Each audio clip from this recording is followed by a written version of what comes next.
क्या आपने कभी आसमान की ओर देखा है और सोचा है कि ये अनगिनत तारे, ये विशाल ब्रह्मांड, क्या हमें सिर्फ देखने के लिए है या ये खुद हमें देख रहा है? कल्पना कीजिए आप रात के अंधेरे में खुले आसमान के नीचे लेटे हैं। चारों तरफ सन्नाटा है और आप महसूस करते हैं कि आप अकेले नहीं हैं। आपके ऊपर फैला हुआ ये अनंत आकाश मानो आपको निहार रहा हो। ये सवाल इंसान ने हजारों सालों से पूछा है। क्या ब्रह्मांड सिर्फ पदार्थ और ऊर्जा का खेल है या इसके भीतर कोई चेतना छुपी हुई है? हम बचपन से सुनते आए हैं कि ब्रह्मांड अनंत है, इसमें अरबों गैलेक्सियां हैं और हर गैलेक्सी में अरबों तारे। विज्ञान कहता है कि ये सब कुछ बिग बैंग से शुरू हुआ, लेकिन असली सवाल ये है कि क्या ये सब सिर्फ मशीन की तरह चल रहा है या इसके पीछे कोई गहरी समझ, कोई कॉस्मिक इंटेलिजेंस काम कर रही है? कई वैज्ञानिक और दार्शनिक मानते हैं कि ब्रह्मांड चेतन हो सकता है। इसे अंग्रेजी में कहा जाता है conscious universe hypothesis.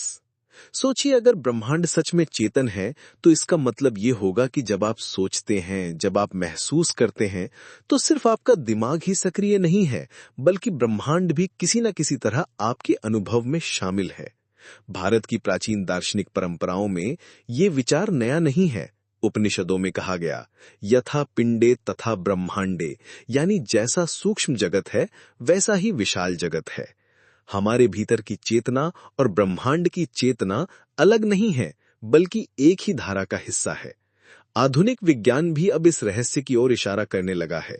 Quantum physics में ऑब्जर्वर इफेक्ट नामक प्रयोग हुआ, जिसमें देखा गया कि जब तक किसी कण को देखा नहीं जाता, वह सिर्फ संभावना के रूप में मौजूद रहता है, लेकिन जैसे ही कोई उसे देखता है, वह एक निश्चित अवस्था में आ जाता है।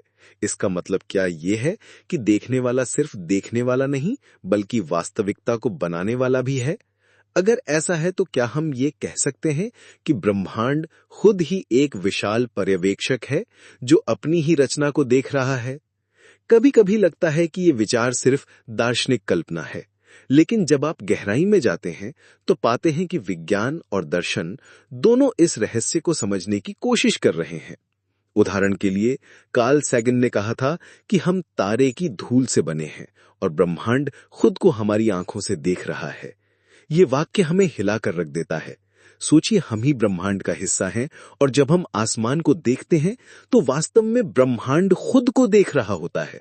अब सवाल उठता है कि अगर ब्रह्मांड सच में चेतन है तो क्या ये हमें समझता भी है? क्या हमारी खुशियां, हमारे दुख, हमारी प्रार्थनाएं इस कॉस्मिक चेतना तक पहुंचती हैं? कई आध्यात्मिक परंपराएं मानती हैं कि हाँ, जब आप गहरी प्रार्थना करते हैं, जब आप ध्यान में बैठते हैं, तो आप ब्रह्मांड की उसी चेतना से जुड़ते हैं जो हर जगह व्याप्त है। यही कारण है कि ध्यान में लोग अक्सर कहते हैं कि उन्होंने किसी उच्च शक्ति की उपस्थिति महसूस की। वैज्ञानिक दृष्टि से देखा जाए तो ये विचार विवादास्पद है। बहुत से वैज्ञानिक कहते हैं कि ब्रह्मांड एक प्राकृतिक प्रक्रिया है, इसमें कोई चेतना नहीं है। लेकिन कुछ आधुनिक विचारक, जैसे कि डेविड चाल्मर्स, मानते हैं कि चेतना सिर्फ दिमाग की उपज नहीं हो सकती। इसे समझने के लिए हमें पैन साइकिज्म का विचार देखना होगा। इस विचार के अनुसार चेतना किसी एक जगह सीमित नहीं है, बल्कि ये हर जगह फैली हुई है। यहां तक कि पत्थर, पानी, हवा, हर चीज में चेतना का अंश मौजूद हो सकता है। अगर ये सच है तो इसका मतलब है कि ब्रह्मांड के हर कण में जीवन की एक हल्की झलक मौजूद है, और जब ये सभी मिलते हैं तो एक विशाल चेतना का निर्माण होता है, वही चेतना जिसे हम ब्रह्मांड कहते हैं। ये सोच अपने आप में ही रोमांचक है। कभी कभी हमें लगता है कि हम अकेले हैं, हमारी परेशानियां, हमारे संघर्ष सिर्फ हमारे हैं। लेकिन अगर ब्रह्मांड सच में चेतन है तो शायद हम कभी अकेले नहीं हैं। शायद जब हम रोते हैं तो ब्रह्मांड हमारे आंसू देखता है, जब हम मुस्कुराते हैं तो ब्रह्मांड हमारी मुस्कान से उजाला महसूस करता है। ये विचार हमें आश्वस्त करता है कि जीवन निरर्थक नहीं है। एक और दिलचस्प बात यह है कि अगर ब्रह्मांड चेतन है तो क्या ये हमें किसी दिशा में ले जा रहा है? क्या हमारी सभ्यता का विकास सिर्फ संयोग है या ये किसी बड़े कॉस्मिक प्लान का हिस्सा है? इतिहास में कई महापुरुषों ने कहा कि इंसान का जन्म सिर्फ जीने और मरने के लिए नहीं है, बल्कि ये ब्रह्मांड की गहरी योजना का हिस्सा है। सोचिए, एक छोटा सा बीज जब मिट्टी में बोया जाता है तो उसमें पूरा पेड़ बनने की क्षमता छुपी होती है। उसी तरह इंसान में भी ब्रह्मांड की गहरी समझ पाने की क्षमता है। शायद ब्रह्मांड हमें धीरे धीरे जागरूक बना रहा है ताकि हम उसकी सच्चाई को पहचान सकें। अब जरा अपने जीवन की ओर देखिए। कितनी बार ऐसा हुआ है कि आपको अचानक कोई एहसास हुआ हो, जैसे कोई अदृश्य शक्ति आपको मार्ग दिखा रही हो। शायद वो ब्रह्मांड की चेतना ही है जो अलग अलग तरीकों से हमें संदेश देती है, कभी संयोगों के माध्यम से, कभी किसी व्यक्ति के शब्दों से, कभी किसी अचानक घटना से। और अगर ये सब सच है तो सवाल उठता है कि क्या हम भी ब्रह्मांड को प्रभावित कर सकते हैं? क्या हमारी सोच, हमारी भावनाएं, हमारी प्रार्थनाएं ब्रह्मांड तक पहुंचती हैं और उसे बदल सकती हैं?